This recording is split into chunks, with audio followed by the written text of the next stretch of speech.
Thank you for tuning in to another edition of Taz Talks. This time I'm speaking with the one and only Tanya Bardsley. Now, she and I met, it's got to be a year or so, maybe 2 years ago now, when I was teaching her real life this. Kids get in the way. So good. Real life. Could be a husband getting in the way. Who knows?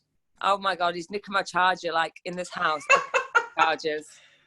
This is what it's like, people. We keep it real. We did these all in one cut, so you can see this is real life. So we met when we were filming for ITV, and I was teaching Tanya how to walk across fire and meet power animals and all kinds of the stuff that comes under my heading of #hippie shit. And she's been good enough to come on tonight and talk to us about mental health, coping during lockdown, all that stuff that's just going to help us all. So Tanya, over to you. Firstly, thank you. For anyone who has been living under a rock, do you want to just give us a lowdown on who you are, what you stand for? Tell us everything. Yeah. I'm Tanya Bardsley. I'm married to a footballer with 4 beautiful children. Well, the shine's wearing off a little bit in this quarantine thing that we seem to have found ourselves in. I'm about to and I'm on a TV show called The Real Housewives of Cheshire. But I joined that because I'm a life coach and I wrote me a book and everything about the power of positive thinking. And I thought the show would be a good way to sort of get it out there. And the show is amazing and I love it. But it has really tried and tested my techniques of staying positive. Mm-hmm. So what's the book called and when did you write it? I wrote the book. I'm just writing another one actually when we're being quarantined. But it's called Just a Girl Who Got It All and How You Can Have Your All Too. And I wrote that in 2006. So quite a long time ago now, yeah.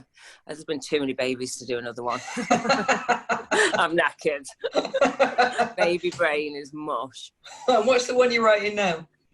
Well, it's got a few titles, so I don't really know what it's going to be called yet. So I keep doing my meditation in the morning, aligning to the universe, and another one comes through, and then that takes me off. So, yeah, it's a bit scrambled eggy at the minute, but it'll get there. What's the main thing you want to be doing with this one? It's just the same, really. I think it's more taking it back to basics because I started off in a journey. I was a single mom, no money. I'm just really struggling with life, but I was just like quite a lot of people. I've never heard of being positive or anything. It was just a norm that we were just accepted that we had no money and we couldn't think outside the box, and that was just our life, and that was it. And then when I learned about all these different techniques and tools, my life changed dramatically. And it is, and then when you go on and you learn more stuff, and oh God, there's just so many wonderful things that you can learn. Yeah. And then somehow you end up feeling negative again, and then you forgot your basics. So it's basically going back to basics. I think that's so important.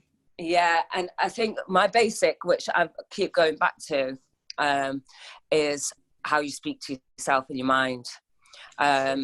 Because we can all just bully ourselves in our own heads. And I think if you can just really, really daily, and you as you know, your mind is like your ass. If you don't work your ass out, it's going to go soggy, innit? Absolutely. That should be the headline of this episode. Your brain is like your ass. Yeah. Yeah, you don't want to sag your ass, you don't want to sag your brain. No. Brilliant. I knew this would be a great episode. So how did you first discover, you've said you came from humble beginnings. How did you first discover all these kind of mindset positivity tools? What happened? Well, there wasn't, because there was no social media or anything then. You know, you get your positive quotes, and there was none of that. Yeah, back in the days when everything was in sepia. Yeah, I remember. Yeah, and it was actually just an article. It's on an A4 bit of paper, and it was just really random that I just came across it, and it was in the doctors, I think, or something like that. Okay. And I just went on the internet, which kept crashing because it was just it was before any social media. And I just sort of researched it and bought every self-help book going, and just sort of like that. But I think in my book it was sort of, because I'm the type of person, I wasn't very academic, I was too busy smoking and drinking cider down the Snicket. So it's sort of my perspective on it. So it's not big words or anything. So I think it's more like for people like me. But I think that's so important, keeping it real, because it's very easy. I sometimes say it's so easy to disappear right up your own root chakra, you know. Isn't it? How many big words do we need? You don't need a big word, meditate, all 3 syllables, you know. And I know there's so much more to it than that, but I think that's massively refreshing, because I think if we're not careful, the whole personal development movement, we can allow it to go very kind of boffin-y. Yeah. And we can all do that, and we can all learn all the NLP terms, and you've probably done a bit of NLP too. We can all learn all of the proper terms, but when you come down to basics, that's what it's all about. We shouldn't, I don't think anybody should feel that they can't get into a set of tools and techniques, whichever path they follow, that will help them to feel better for the fear of not being clever enough. Shouldn't be about academia, should it? Yeah, definitely. And I think everyone's very into being spiritually woke, and then people are just pretending they are, and they don't really know what that means. And and woke has actually become a piss take term now, hasn't it? You're so woke. And it's basically just down to the basics. Just do the basics, and then So what are the basics for you? What's your kind of daily practice or daily routine, if you have one, to keep you... So the basics for me is my mind talk, definitely, which I think meditation helps. As soon as you wake up, don't go on your phone, meditate, just a morning meditation. So and you can even set them so you wake up to them, you know, rather than that. Oh my God. God, have you been recording my alarm? Yeah. My husband's woke me up this morning. I wanted to punch him in the face. But isn't that refreshing? So she meditates every day and she still wants to twat her husband, you know? Yeah. And I think how real is that? I think that's another thing, is like people think, because my mum and dad are always like, I thought you were positive. Just because you're positive and like you're spiritual doesn't mean that sometimes you don't want to punch someone in the face. Like we've all got hormones, we're all normal, we're all human beings. And it's also like letting yourself feel them emotions but not linger in them. I guess the real test is whether you follow through on it, isn't it? Because we get angry. It's like I always say that the whole thing about positive mindset isn't about being positive 24/7. We still have dips. It just means that we don't stay down for as long, and we have tools to pull ourselves back up. And like crying's really good stress reliever, and it's release stress chemicals, and so it's really good for you to have a good cry, but just not wallow in there. And they say time's a healer. It's not. It's just how long a time you give yourself to wallow, basically. It's the same way I talk about that kind of real knife edge between victim and warrior mentality with some of the medicine work that I do. And people get really confused about that when I talk about the positive elements of that kind of wounded child archetype that we all have inside us somewhere. And the positive is that element of ourselves knows to allow the emotions to come through and to have a little cry if we need to. But it's clearing the energy. It's not about sinking into it and finding secondary gain. It's just about... I had a couple of days last week when all this shit first went down, where, you know, a couple of clients dropped off overnight and people went into panic, and then I reeled myself back in and dealt with it. But I had a couple of days where I felt those tears welling up, and, you know, when you get that pressure building behind your ears, and you go, I don't want to cry, I don't want... And in the end, you know, just let it go. And then it was okay again. When we tried to push it down... the more you push it down, the bigger it builds, the more pressure builds. So just let it go. Let it go. So do you remember that from that humble A4 sheet of paper you found in the doctors or whatever, what was the first mindset technique that you learned? I think the first thing, it was about how you speak to yourself. And it was more like basically you can be and achieve. Rocco, get out! What are you doing Rocco. Now? Here he is, football boots, nicking chargers. Good lad. For my project, so that came out my iPad. So Yeah, well, there's my dad as well. Hello. Yes. Clampets. The clampets with personal development. Yeah. So it was about your self-talk. Yeah, I can't. Do you know what? I can't really remember what was in it. I just know it took me on a journey because it's so many years ago.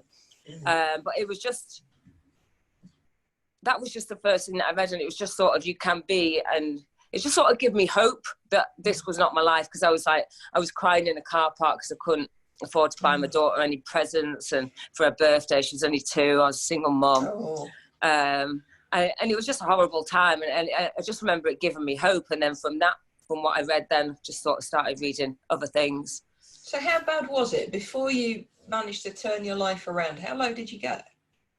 Do you know what? I've actually been lower since that. Even when I had everything with postnatal depression. Yeah, cool. But that was like sort of chemicals and hormones. But yeah, it was not a nice time. Just the not feeling of any hope, and just the worry of no money. And I think it's like what a lot of people are going to go through at the minute. Yeah. And it's hard and it's horrible, but it's just having hope, and like writing down your future self and visualizing it. And this is not the end. You're not always going to be this. Yeah. How did you get yourself out of it? So it was about visualizing. Visualizing helped me a lot. Just using your imagination, writing things down as if it was true today. So kind of present tense, not I will be rich. I'm so grateful for the abundance of richness in my life. Yeah. But in the midst of that, when I was working in a call centre, sort of being grateful that I had the job of this, rather than, oh God, I was only on like £3.25 an hour or something, but just sort of turning it around, being grateful. And then I think it was within a year, little things just started changing, and I'd end up with an extra £100, and it was just bizarre how the universe worked. It was mental. Yeah, all that woo-woo shit. Yeah. But it works. It does work. That shit really works. It really, really does. I don't think there's actually any such thing as woo. I just think there's stuff that really left-brain people can't get a grip on, so try and dismiss. Yeah. But even the scientists have had to sort of admit it is true now. Well, of course they have. And they're coming up with terms like, quantum physics. But it's still, there is so much that we don't understand, not only about the power of the mind, but just what's out there. How can we work with we know that we're made of energy. We learn that in school, don't we? We're technically all made of energy. So it stands to reason that there's got to be a way that our energy can tap into the energy all around us. Yeah. And transmute that into something that's going to serve us, surely. Yeah. Or is that really hippie shit? No, I love hippie shit. Just not hippie shit with big words, because I don't get it. Nah. We've got another one now. Hello. Who's this one? This one's Ren's. Hello. He followed me up the stairs before and went, Mum, why's your bum so big? But I'm very grateful for him. I wish my bum was as big as yours, Tanya, Said a gazillion people watching this. Bless them. Kids keep you grounded, I guess, don't they? Oh, yeah, definitely. Yeah. So you said you started reading personal development books. Do you remember which was the first one, or what's your favourite personal development book? My favourite is how not allowed to say and the title's doesn't really. It's How to Influence. How to Win Friends and Influence People. Yeah, and it's got a really weird title because I don't know, because it just sounds like it's sort of trying to trick people, but it's not, and it's such a really good book. It is. And one of the best tips that I've got from that book is always remember people's names, because they're important to people. And I still get people go, "Fucking hell, you are so good at remembering people's names," but it's so important. And I think another really good thing, I can't remember what book I read it in, but one of my number one tips is, if you always focus on how the other person feels and not how you feel, you'll go a long way in life. Yeah. So I always did it anyway because I'm an empath, like, which I have empath problems. But I'm always like, oh, how do they feel? Like, oh, do they feel welcome enough? Or so, and I just think I'm glad I'm an empath anyway. Yeah, I think that's so important. It's such a simple thing, isn't it? And so many people that we meet say, oh, I'm crap at remembering names. So they're training themselves to not remember them. So what's your tip for remembering names? So it's actually in the book. So when they say a name, I say, sorry, what? And then I repeat it in my head. And then I'll just, if it's like Sarah, I'll just sort of, when they leave, I'll look at the face even when they're talking, just go, Sarah, not out loud because you look like a crazy person. Sarah. Yeah. But in the book, it's like sometimes they can like something else that can remind them of something else, but I don't really do that. I just sort of say the name over and over again in my head. Yeah, I've used that one too. And I remember when I was first training in NLP, our trainer teaching us to try and think of something that would be a visual clue that could tie. I remember the example he had was if somebody was called Anita, you could say, well, they could do with Anita face. I was like, well, that's not the nicest one to come up with. No. But there's so many. There's so many ways you can do that. Yeah. A friend of mine has a mate called Sue, and she always calls her Curly Sue. So now whenever she pops in, Curls, it's Sue, which would be great until she turns up with her hair straightened, and then I won't have a clue who it is. You know? So great things like that, and that's so true as well. What you said about trying to think about how the other person feels. And I think for me the same applies with listening skills, because we all think that we listen, but we listen to react. We listen to respond. We don't. Again, on the medicine path, we talk about having first attention, giving whatever it is you're doing 100% of your attention. Yeah. And if that's listening to someone, giving that 100% of your attention. Yeah, like putting your bloody phone down. I can't stand that when people are on the phone. Sorry, what were you saying? But yeah, exactly that. Yeah. You know, people will be talking to us and we'll be thinking, oh, they've just talked about a holiday. Can I compete with that? I can't compete with that. They've been to Barbados. I've only been to Skeg Vegas. Or have I remembered to defrost the chicken, or did I pack the kids' lunch, and all of that stuff. Yeah, if we just pause and absolutely put our full attention on that conversation, we'll get more out of it. Yeah. And the power of it, I think, for people in business as well, in all walks of life, but for those in business, when they're talking to new clients, there's nothing more powerful than allowing somebody the space to feel absolutely heard. How rare is it that we really feel heard today? Yeah. And that you actually care as well. Yeah. Nothing displays how much we care more than absolutely listening to that person, I reckon. Yeah. Yeah, definitely. Definitely. So what do you think about everything that's going on in the world at the minute? Because when I was first going to start this series, it was before this all started. I was going to do lots of face-to-face. And you know what? People need it now. So let's go on to Zoom. But what's your take on why this is happening? What's it, instead of going to that place of, oh, why has life done this to me? Why has the world done this for us? What can we take from it all? I actually think there's going to be like a global awakening. And I know for certain I am going to be so grateful for everything. I'm going to be grateful for going to work. I'm going to be grateful for just going outside, meeting friends, hugging them. I mean, it is really bad and I'm scared for my elder family and stuff like that. But I think on a whole, globally, I think it'll be really good for us. Mm. And so I know a lot of people are like, but yeah, I think it's a horrible, horrible time. And I'm petrified for my grandparents and like, and my dad. My dad's got no immune system, but I do think already we're all coming together. Like at 8 o'clock tonight, we'll be going out again as a family. We did it last night because we got the wrong day. We're banging pans and like just showing our gratitude for the NHS and carers. I think we're all coming together as one, and we're all together, even though we're not together. We're all 2 meters apart. And I just think, it's sort of a global awakening is happening out of a horrible time. Yeah. And sometimes the universe says they have to just make you go through shit.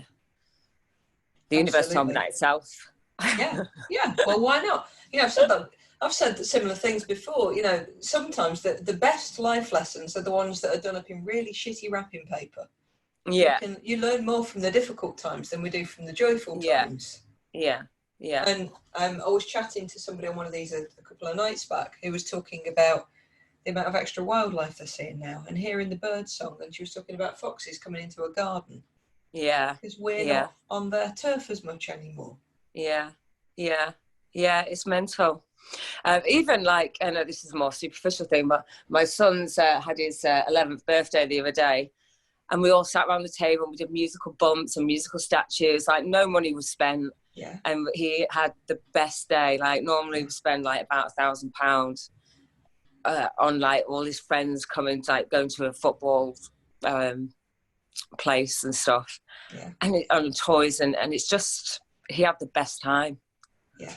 So important. Yeah. And I'm noticing, I don't know if this is true for you as well, but I'm noticing that I'm talking to my loved ones more now than I did before. Yeah. A few weeks before this happened, we bought my mum a new laptop and she's just discovered video calls. Yeah. Lord help me. And she just pops up. You can just see the top half of her head on. Oh, I can only see like what? I can only see one eye with my grandma. Yeah.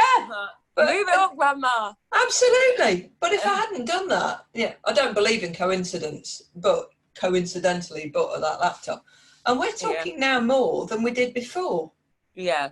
Yeah. There's something about not being able to have that physical contact. I mean, my mum's an hour and a half, couple of hours away from us anyway, so we don't see her as often as I'd like. But we're having more quality contact since we're not allowed to have contact than we have in years. It's just made everyone realise what's important, and it's not material things. And it's not chugging gas out in the car and stuff, and it's just one another. Yeah, yeah. So who have you got isolating with you? I've got me and my husband and the kids, and my mum and dad, so that's lovely. So you got everybody together, so that's good. I'm having a lovely time, I am having a lovely time. And you'll get on okay? Well, I mean, we probably split up about 5 fights a day with the kids. They're like wild dogs, and then it's just like they think they're Spider-Man, like the Avengers, and one will come down with a sword, and then you think, oh shit, here we go. Yeah. Where do they get that fire from, Tanya? The dad. Yeah. Definitely the dad. Nothing to do with you. No. You're all sweetness and light and calm. Mm-hmm. Totally serene.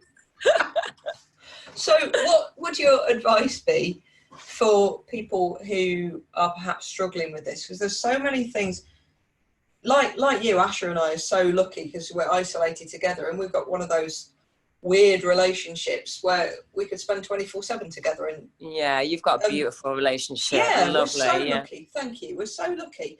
But there are so many people now who are either on their own, or they're stuck in a confined space with people they don't get on with so well.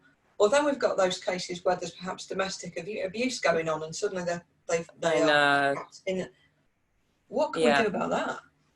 I mean, well, the domestic abuse is just only helplines and stuff like that. You just need to get away.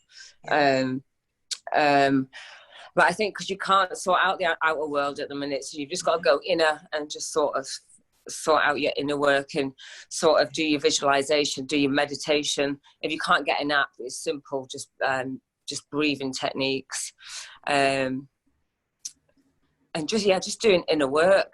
And journaling is so powerful and so good for you. And everyone's got a pen and paper. Just write it all down.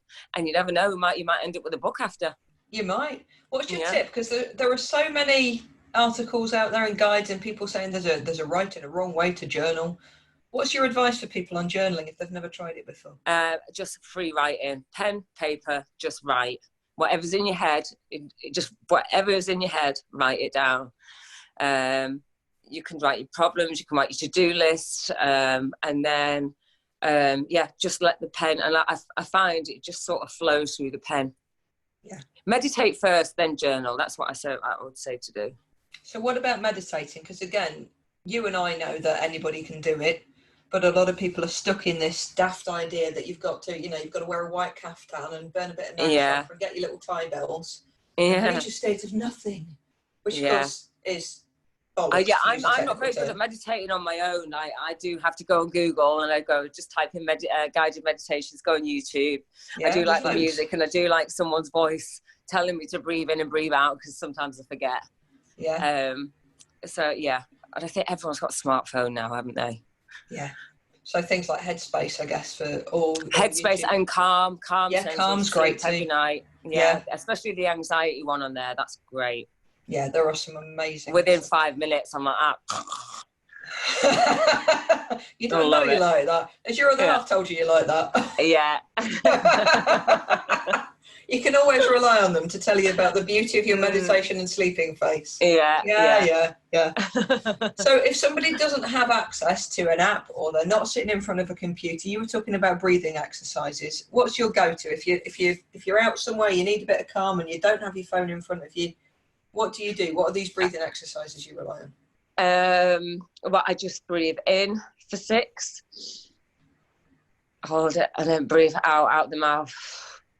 Slowly 6, and just keep doing that, and then just feeling your breath going in, and then just coming out, and just focus on your breath, and that's meditating, isn't it? It is. Just focus on your breath. It is. And thoughts will come, they'll go. Let them just focus on your breath.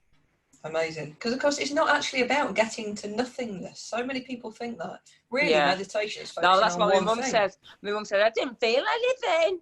And I'm like, you're not supposed to feel anything. You're just supposed to be, oh, what's the point of that? Switching your brain off for a bit. Yeah. Just stopping. It's just about calming that monkey mind, isn't it? You know, it's like having a fag without the fag, isn't it? Yeah, sort of. And again, with the keeping it real. So what about if people are isolating on their own? What's your tip for people who are maybe trying to get over loneliness? Well, number one, I'd say you lucky things. I send some of my kids around. Oh, yeah. I mean, there's lots of, again, it depends if they've got smartphones and things, but there's lots of volunteers and there's lots of helplines and stuff. That people really want to speak to people, if there's elderly people on their own and stuff. There is helplines and stuff out there as well, and they would like to help. Loads of people are out there wanting to help, and would love to speak to you. So yeah, and even if you're on the kind of vulnerable list, there are still ways to help without going out of the house, aren't there? You can pick up your phone. There are so many people who are going to be in isolation that don't have access to the internet. Yeah. So maybe there are phone lines you can help with. I don't know, there's no, there definitely is. There definitely is. Sticking happy pictures in your window, just something to cheer people up when they go for their allotted hour of exercise. Oh, talking of that, I need to go out soon. I've got 10 minutes. I need to go and bang pots. Well, that's for the all right. NHS. We've got like 7 minutes before we wrap up anyway. If we keep these to half an hour, so you're banging for the NHS every day. That sounds bad. I'll rephrase that. Yes, I am. Yay! Yes, bang for the NHS. Oh God, I've got the same colour as my hair now. So you're doing pots and pans and just making loads of noise? Pots and pans. My dad's got a mini recorder. I dragged the whole family out last night, Wednesday night, because it's 8 o'clock every Thursday. Dragged them all out. Kicking and screaming. Uploaded it onto Instagram saying, thank you, the NHS and all carers. And then I thought, it's Wednesday. I've done it on the wrong bloody day, so we're going to have to go out again tonight. Does it matter? What day you do it? It's just about the whole, like, none of the family clicked on that it was not the right day. Yeah, we went out there. We were sitting out there. I'd got my hand pan out. I was playing that. We were drumming. We were chanting and screaming. Yeah. It's good. And I know some people have been really cynical about that and said, well, what's the point? But I know, for instance, there are a couple of NHS workers, in our street who heard that. And it's about the intention, isn't it? Yeah. And even watching it on the TV after, like, I was like, got goose pimples and like sort of watching like all different areas of the country doing it. And it's just lovely. And it's just lovely that we're all coming together in such a horrible time. It is. And it's such a time for, as you said, going within. Because again, mental health is one of those topics that we're terribly British about. We don't talk about enough. And now it's a time where we're having to think about it because it's affecting people in all kinds of ways. Yeah. And remember that self-talk. Be nice to yourself. Top self-talk tip before we disappear. Noticing, just awareness of it. Because as soon as you think, oh God, I'm a fat cow, or I can't do this, or just awareness, and that stops it in its tracks for a start. So and awareness. Would you flip it and say something else, or just I would sort of move back from it. So notice that, and then just put it there, and then And then, I would try and flip it. Well, I actually do affirmations as well as meditations. So I think affirmations are really powerful. Yeah. Tanya, thank you so much. For people who want to find out more about you after this, how can they find out more and get in touch? Just come on my Instagram, Tanya Bardo Boutique, or Tanya Bardsley 7. Thank you so much. Enjoy banging for the NHS. Banging. You too. It's been beautiful. Yeah, go bang for the NHS. Thank you so much. You're always a pleasure to, I was going to say do business with. That sounds terrible. It's always a pleasure to chat with you. Thank you so much for your time. We'll meet up after all when we Definitely. can get out. Definitely, we'll make that happen. Take care, darling. Loads and loads of love. Bye-bye. Bye.